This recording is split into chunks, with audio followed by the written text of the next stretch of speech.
Bonjour les amis et bienvenue sur Tuta Cooking. Aujourd'hui, je vous emmène faire une recette végétarienne de la cuisine indienne de paneer masala.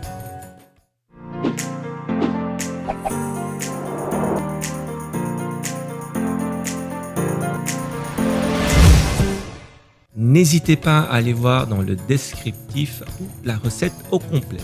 Alors pour aujourd'hui, il faudra du paneer. Il faudra aller également voir la recette en dessous, comment faire votre paneer maison, de l'oignon, du gingembre et également de l'ail. Ensuite, il nous faudra également des tomates pelées, du piment et des noix de cajou. Pour les épices, on va utiliser aujourd'hui du paprika, de la poudre de laurier ou des feuilles de laurier, du garam masala et n'oubliez pas le curcuma. Pour la sauce et lier la sauce, on va utiliser la crème et du yaourt.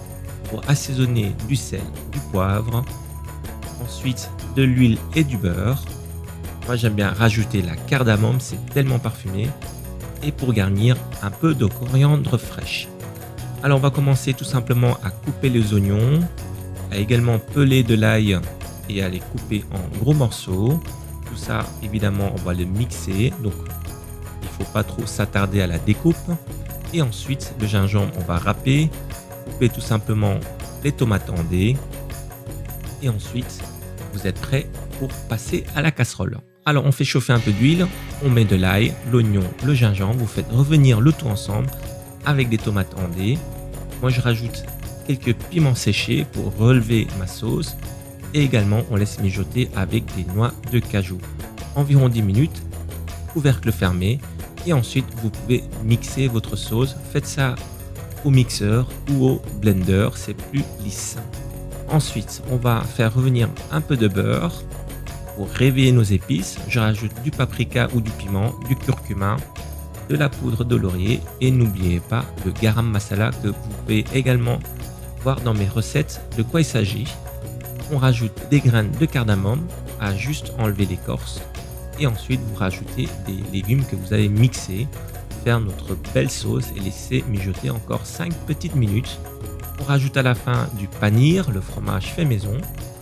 On lie notre sauce avec du beurre, de la crème et du yaourt.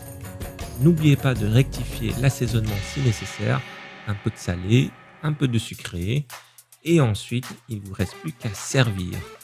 Paneer on met évidemment à la fin parce que si vous faites chauffer trop longtemps le fromage, ça va tout simplement fondre et vous n'aurez plus des jolis morceaux de paneer. Voilà, aussitôt vous pouvez servir avec la garniture et accompagner de votre riz préféré ou du pain indien que vous souhaitez. Je vous souhaite un très bon appétit, à très bientôt pour de nouvelles recettes et portez-vous bien.